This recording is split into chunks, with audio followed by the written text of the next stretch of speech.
নমস্কাৰ পুনৰ এটা নতুন ভিডিঅ'টোলৈ স্বাগতম জনাইছো আপোনালোক সকলোকে MMLC অৰ্থাৎ মুখ্যমন্ত্ৰী লোকসেৱা আৰোগ্য যোজনা কি কেনেদৰে ৰিইম্বাৰ্সমেন্ট কৰা হয় মেডিকেল ইন্সুৰেন্স পাবৰ কাৰণে কেনেকৈ এপ্লাই কৰিব লাগে কি কৰিব লাগে আৰু ইয়াত কিমান পাৰ্চেন্ট আপোনালোকে পাব আৰু ইয়াত কেছলেছ ফেচিলিটিজো আছে নেকি সেই গোটেইখিনি বস্তুবোৰ এই ভিডিঅ'ৰ যোগেদি আজি আমি ডিসকাশন কৰিম আপোনালোকে এই ভিডিঅ'টো চাই থাকিব মুখ্যমন্ত্ৰী লোকসেৱা আৰোগ্য যোজনা কি এইটো এটা মেডিকেল ৰিইম্বাৰ্সমেন্ট স্কিম এইটো আসাম গভৰ্নমেন্টৰ এটা স্কিমছ হয় যিয়ে নেকি মেডিকেল ৰিইম্বাৰ্সমেন্ট দিয়ে অল দ্য গভৰ্নমেন্ট এমপ্লয়িজ বা গভৰ্নমেন্ট পেঞ্চনাৰ্ছ সকল এটা CGHS ৰেটত এই ৰিইম্বাৰ্সমেন্টটো পাবৰ কাৰণে হস্পিটেলাইজেশ্যন হ'ব লাগিব মুখ্যমন্ত্ৰী লোকসেৱা আৰোগ্য যোজনা বা চমুকৈ MMLCৰ ফেচিলিটি বা স্কিমৰ লাভ পাবৰ কাৰণে আপোনালোক নিশ্চয় গভৰ্নমেন্ট এমপ্লয় হ'ব লাগিব অৰ্থাৎ চৰকাৰী চাকৰিয়াল হ'ব লাগিব নহলে গভৰ্নমেন্ট পেঞ্চনাৰ হ'ব লাগিব তেখেতসকলেহে MMLC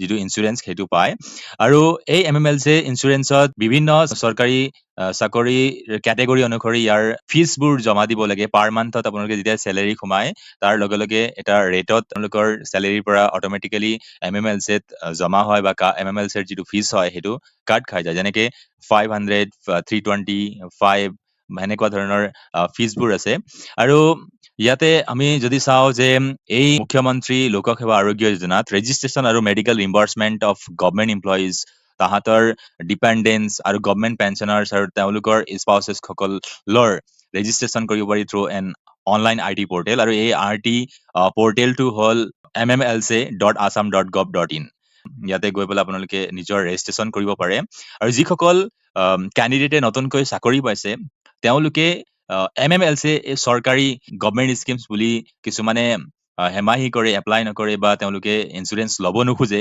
চাওক যদি আমি প্ৰাইভেট ইন্সুৰেন্সত আমি হেল্থ ইন্সুৰেন্সটো ল'ব খোজো তেতিয়াহ'লে ইন্সুৰেন্স কোম্পানী বহুতো আছে তেওঁলোকৰ পাৰ পাৰ্চনৰ প্ৰায় 10,000 12,000 এনেকুৱা ধৰণৰ ৰেট আছে আৰু আমাৰ গোটেইখিনি ফেমিলি কভাৰ কৰিবৰ কাৰণে প্ৰায় আমাক 30 40 50,000 মান লাগে পাৰ ইয়াৰত আৰু গভৰ্নমেন্টৰ এইটো এটা সুবিধা হয় আমি নিশ্চয় এইটো সুবিধাটো ল'ব লাগিব আৰু সেইকাৰণে যিখিনি নতুনকে চাকৰি পাইছে তেখেতসকলে এই মুখ্যমন্ত্ৰী লোকসেৱা আৰোগ্য যোজনাটো আপোনালোকে নিশ্চয় এপ্লাই কৰিব ইয়াত বছৰি আপ টু 5 lakhs লৈকে আপোনালোকে ইন্সুৰেন্স পাব গভৰ্নমেন্টৰ ফালৰ পৰা কিন্তু এই মুখ্যমন্ত্ৰী লোকসেৱা আৰোগ্য যোজনাত আচলতে গভৰ্নমেন্টৰ সেইটোৱে বহুত ৰিইম্বাৰ্সমেন্ট হওঁতে বহুত সময় লাগে প্ৰায় 8-9 মাহ বা 10 মাহ ইভেন বহুত তাতকৈ বেছি সময়ো লগায় একচুৱেলি 3 মাহৰ ভিতৰত ৰিইম্বাৰ্সমেন্টটো হ'ব বুলি ইনিচিয়েলি এইটো স্কিমছটো আহিছিল কিন্তু প্ৰেক্টিকেলি প্ৰায় 7-8 মান্থ বা তাতকৈ বেছি সময় লাগে আৰু এই MMLC স্কিমছ এপ্লাই কৰিবৰ কাৰণে প্ৰথমতে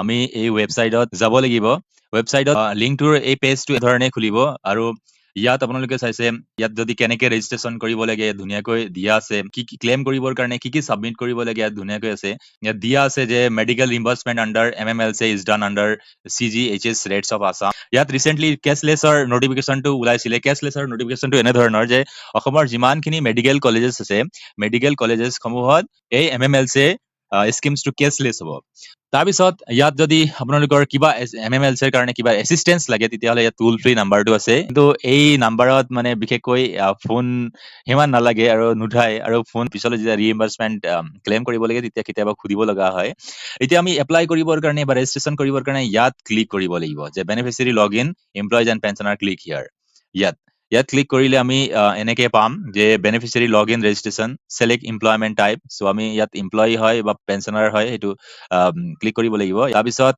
পেন নম্বৰ প্ৰাণ নম্বৰ বা GPF নম্বৰ দি পেলাই সেলেক্ট কৰিব পাৰিম আৰু আমি যেতিয়া লগইন কৰিম তেতিয়া আমাৰ পেজটো এনেকৈ খুলিব যিহেতু মই অলৰেডি ৰেজিষ্ট্ৰেশ্যন কৰিছো সো ইয়াত আমি ৰেজিষ্ট্ৰেশ্যন কৰিবৰ কাৰণে বেনিফিচিয়াৰী ডিটেইলছ দিব লাগিব ফ্যামিলি ডিপেন্ডেন্ট কোন ফ্যামিলি ডিপেন্ডেন্ট আছে তেওঁলোকৰ ডকুমেন্টছ দিব লাগিব name and details fill up কৰিব লাগিব ডিপেন্ডেন্ট সকলৰ আৰু নমিনিজ দিব লাগিব DDO ডিটেইলছ ইয়াত অটোমেটিক্যালি আহে আৰু ৰেজিষ্ট্ৰেশ্যনৰ খিনি ডকুমেন্টছ কোনে ভ্যালিডেট কৰিছে ইয়াত হিষ্ট্ৰীটো আহিছে ইয়াৰ পিছত আমি যদি চাও যে ৰিইম্বাৰ্সমেন্টৰ কাৰণে আমি কি কৰিব লাগে বা আমাক কি ডকুমেন্টছ লাগিব হেতু আমি চাম ইয়াত ৰিইম্বাৰ্সমেন্টৰ কাৰণে ইয়াত ৰিইম্বাৰ্সমেন্টৰ যেটো পেজ আছে তাত যাব লাগিব ৰিইম্বাৰ্সমেন্টৰ কাৰণে আমি এই ৰিইম্বাৰ্সমেন্টৰ ৱেব পেজত যাব লাগিব আৰু ইয়াতে সাবমিট নিউ ক্লেম বুলি আছে ইয়াত সাবমিট নিউ ক্লেমত ক্লিক কৰিব লাগিব আৰু ইয়াতে আমি ফিল আপ কৰিব পাৰিম যেনেকে patient name date of admission, ট্ৰিটমেণ্টৰ আউটকাম কি হয় সেইটো ফিল আপ কৰি যাব লাগিব আৰু বিভিন্ন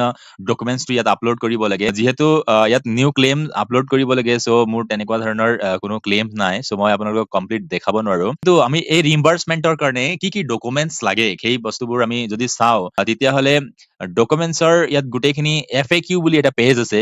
ইয়াতে আপোনালোকে যদি যায় তেতিয়াহ'লে এই গোটেইখিনি ডকুমেণ্টছৰ যি যি ডকুমেণ্টছ লাগে সেইটো আমি ইয়াত পাই যাম। যেনেকে এছেঞ্চিয়েল চাৰ্টিফিকেটৰ ফৰ্ম আছে, সেইটো আপোনালোকে ইয়াতে পাব। তাৰপিছত proof of implant, recommendation, undertaking, dependence, contribution, undertaking, employees বা পেঞ্চনাৰসকলৰ contribution undertaking এইটো থাকিব।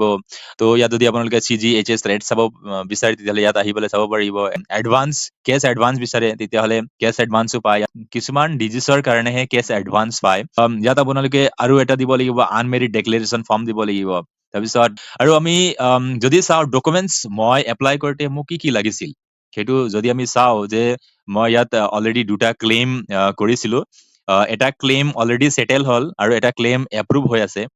এইটো হ'ল ক্লেইমৰ ডিটেইলছ। মই কি কি ডকুমেণ্টছ দিছিলোঁ, ইয়াত আপোনালোকে যদি চাইছে অথৰাইজ মেডিকেল এটেণ্ডেণ্ট ৰিকমেণ্ডেশ্যন এইটো লাগিব। এইটো একচুৱেলি আপোনালোকৰ যেতিয়া ডিছচাৰ্জ দিয়ে সেই ডিছচাৰ্জৰ সময়তে আপোনালোকে এইটো বনাই ল'ব লাগিব, উইথ মেডিকেল পেডত বনাব লাগিব। ইয়াত অলৰেডি FAQ যিটো পেজ আছে তাত এইটো পাই যাব।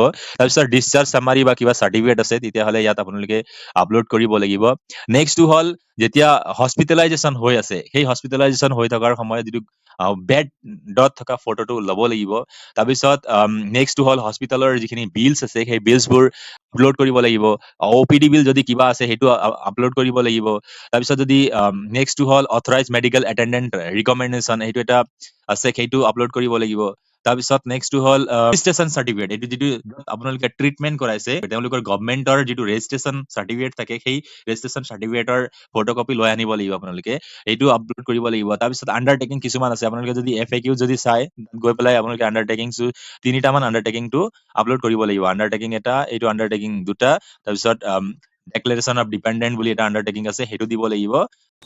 ইয়াত কিন্তু আপোনালোকে হস্পিটেলাইজেশ্যনৰ সময়তে 4টামান ডকুমেণ্টছ কালেক্ট কৰিব লাগিব। প্ৰথমটো হ'ল হস্পিটেলাইজেশ্যনত থাকোঁতে বেডৰ থকা ফটোটো ল'ব লাগিব। তাৰপিছত অথৰাইজ মেডিকেল এটেণ্ডেণ্ট ৰিকমেণ্ডেশ্যন হস্পিটেলৰ পেডত বনাব লাগিব।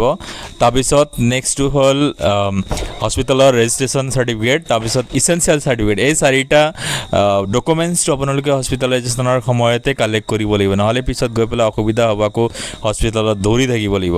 বাকীখিনি যিখিনি আণ্ডাৰটেকিং আছে বা DDOৰ যিখিনি চাৰ্টিফিকেট লাগে সেইখিনি আপোনালোকে পিছত বনাই ল'ব পাৰিব। তাৰপিছত আমি যদি চাওঁ যে মই যিটো ক্লেইম কৰিছিলোঁ দুটা, সেই ক্লেইমত তাৰমানে কিমান সময় লাগিছিল MMLCৰ যিটো ৰিম্বাৰ্চমেণ্ট পাবৰ কাৰণে। মই এটা এপ্লাই কৰিছিলোঁ 19 মাৰ্চত 2024ত, আৰু এইটো গৈ পেলাই ছেটেল হৈছিলে এইখিনি মানত মোক টকাখিনি দিছিলে 25 অক্টোবৰত। তাৰমানে মাৰ্চৰ পৰা অক্টোবৰলৈকে 7-8 মাহ লাগিছিলে। তাৰপিছত আমি বেলেগ এটা ক্লেইম যদি চাওঁ, এইটো ৰিচেণ্টলি এপ্ৰুভ হৈছে 31 জানুৱাৰী, অৰ্থাৎ ফেব্ৰুৱাৰীৰ পৰা বুলি ক'ব পাৰি। ফেব্ৰুৱাৰীৰ পৰা ষ্টাৰ্ট কৰিছিলোঁ আৰু এইটো ৰিচেণ্টলি অক্টোবৰ মাহত এইটো এপ্ৰুভ কৰিছে। তাৰমানে এতিয়ালৈকে মোৰ টকাটো সোমোৱা নাই, ইয়াত মোক 50,000 মান এপ্ৰুভ কৰিছে। এই 50,000ৰ বিপৰীতে মই ইয়াতে বিল দেখুৱাইছিলোঁ অলমষ্ট 67,000, আৰু 67,000ৰ যদি আমি 50,000ৰ যিটো পাৰ্চেণ্টেজ যদি ওলাওঁ, ইয়াতে প্ৰায় 71-72% মেডিকেল ৰিম্বাৰ্চমেণ্টটো কৰি দিছে।